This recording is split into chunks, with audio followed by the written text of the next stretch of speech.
我们说嗓子的不舒服，卡一下，气管里头有痰，咳一下。你这个唑纳瑞的咳嗽的话呢，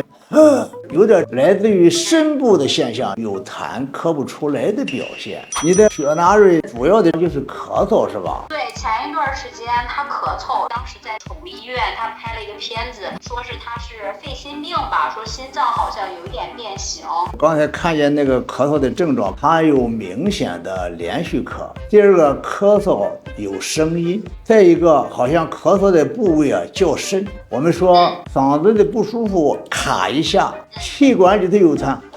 咳一下。你这个唑纳瑞的咳嗽的话呢，应当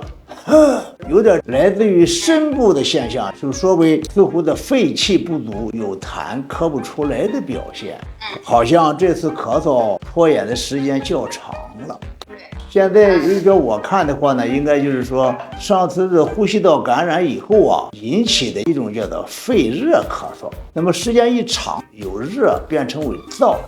呼吸道又变成了虚咳。或者有轻度的气管的扩张或者是轻微的气肿等等，就会出现这种咳嗽，叫肺气虚或者肺阴虚这样的。现在吃饭饮食都还行吧？他现在就是吃的是狗粮，因为这个狗从小有点娇气，就是肉得跟它拌着饭吃，它有点挑食，但是它也不能吃很多肉，就是有一些肉罐头，它一吃就拉肚子，就是大便不成形。但是正常吃狗粮的话是没有问题的，然后小便就比较黄。那么根据这个情况，9岁半，唑纳瑞也算是进入老年了，我感觉到他体力应该还行。对。这个心脏问题呢，重要的外观指标是体力，肺的指标外观1是呼吸，2是咳嗽，3是舌头的颜色。根据唑纳瑞的情况看呢，我认为它的重点应该是在肺部的气机不畅，或者是说就是由于肺病以后时间较长引起的肺气虚，然后导致它气机不畅，痰饮在肺咳不出来，导致这种现象的。现在看的话呢，应该是这样，润肺化痰止咳，用这种方法来给他这个调节一下看看情况怎么样。心脏的问题呢，我看呢在这个处方里头可以适当考虑到对心脏的症状的缓解，因为心脏问题和肺也是连在一块儿的。肺如果不是太畅通的话，那么心脏的这个压力就会加大。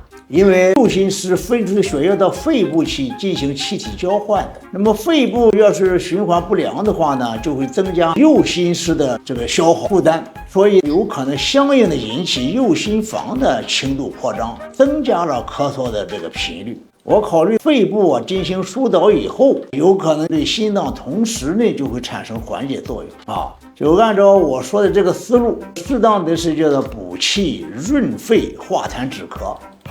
因为从小这个狗晚上老咳，之前它就咳2声，气管就明显感觉它在咳，然后可能这一次就是洗了个澡，剃了个毛，当时那2天天冷下雪，然后它就开始咳得比较厉害了。我看呢病应该是以肺为主，久病成虚，有痰咳不出来那就是说是气润肺化痰止咳，1周1个小疗程，2周可能就差不多。那么在食物上就管住嘴，少量酸奶，还有一个就是尽量少洗澡，不允许受凉。如果是在冬天，你应该注意考虑到它这个屋内外的温度的温差。行，好的。